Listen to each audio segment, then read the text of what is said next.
మాతృదేవతాభ్యర్మః పితృదేవతాభ్యర్మః. శ్రీ విరాట్ పోతులూరు వీరబ్రహ్మేంద్ర స్వామి నమో నమః. వీరబ్రహ్మేంద్ర స్వామి వారు అందరినీ కూడా ఆయు ఆరోగ్య ఐశ్వర్యాలు ఇచ్చి కాపాడని కోరుతున్నాం.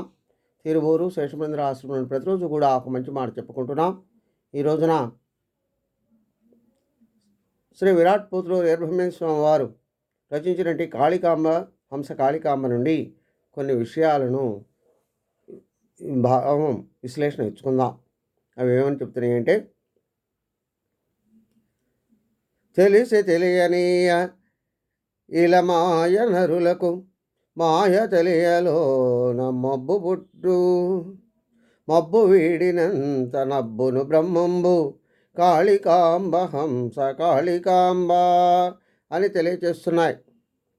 అంటే ఈ కలిమాయలో కలియుగంలో కలిమాయ ప్రభావం వల్ల మానవులకు ఏమి చేయాలో తెలియటం లేదు, ఏమి చేస్తున్నారో అర్థం కావటం లేదు.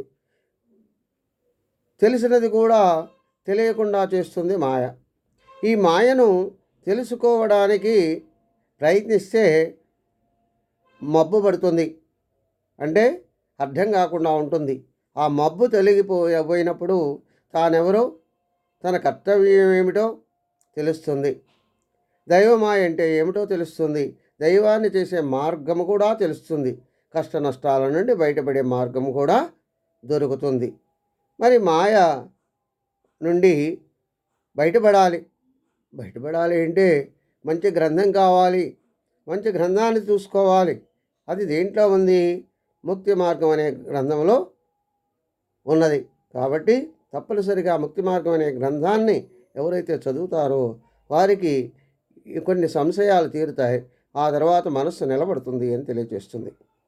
అదేవిధంగా ఇంకా ఏమని చెబుతున్నాయంటే, మాటలాడినట్లు మనసు నిలిపినవాని కరుణతోడ కాచు పరమగురుడు, గురుని బోధ కంటే గుణము ముఖ్యము గదా కాళికాంబ హంస కాళికాంబ.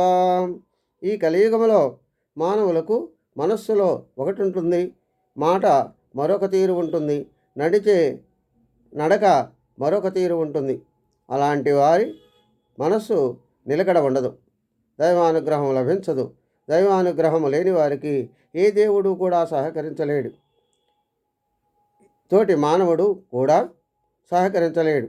మాట్లాడినట్లు మనసు నిలిపి ఇచ్చినటువంటి మాటను నిలబెట్టుకున్న వానికి గురుదేవుడు కరుణతో చూస్తాడు, కరుణిస్తాడు. గురు బోధలు ఎన్ని విన్నా ముందు గుణము కుదరాలి, అతని గుణము స్థితిలో ఉంచుకోవాలి అని తెలియజేస్తుంది.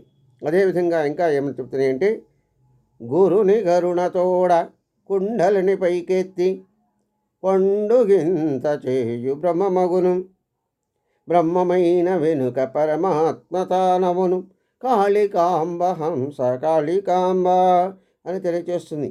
దైవానుగ్రహము అభిలాషులై యోగ గురువులు అనుగ్రహముతో గురువు పర్యవేక్షణలో ప్రాణాయామ సాధన చేసి కుండలిని అనే యోగమును ద్వారా కుండలిని శక్తిని మూలాధారము మొదలు షట్చక్రాలను దాటించి సహస్రారమును చేర్చితే అప్పుడు బ్రహ్మతత్వం సిద్ధిస్తుంది.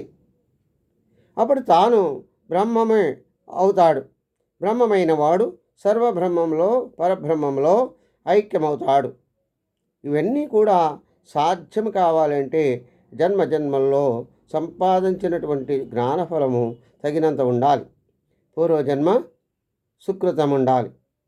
అట్టివాడే వానికి సాధ్యమవుతుంది అని తెలియజేస్తుంది. అదేవిధంగా ఎప్పుడూ కూడా తను సాధన చేస్తూనే ఉండాలి. ఆ సాధన చేస్తేనే తనకు ముక్తి దొరుకుతుంది. కాబట్టి గురువుని ఆశ్రయించి మంచి గ్రంథాన్ని తీసుకుని గురువుని ఆశ్రయించి గురువు చెప్పినటువంటి విషయాలన్నీ కూడా ఆచరిస్తూ మంచి సాధన చేస్తూ ఉంటే తప్పనిసరిగా అతనికి ఆ సాధన కుదురుతుంది. కాబట్టి సాధనతోటే పనులు సమకూరుతాయని పెద్దలు చెప్తున్నారు. కనుక మంచి గ్రంథాలు చదవాలి, మంచి గురువును సంప్రదించాలి, మంచి గురువును కలుసుకొని ఆ గురువు చెప్పినటువంటి విషయాలను తూచ తప్పకుండా ఆచరిస్తూ గురువు యొక్క కరుణ పొందాలని తెలియజేస్తుంది. స్వస్తి. సర్వేజన సుఖినో భవంతు. ఓం శాంతి శాంతి శాంతి.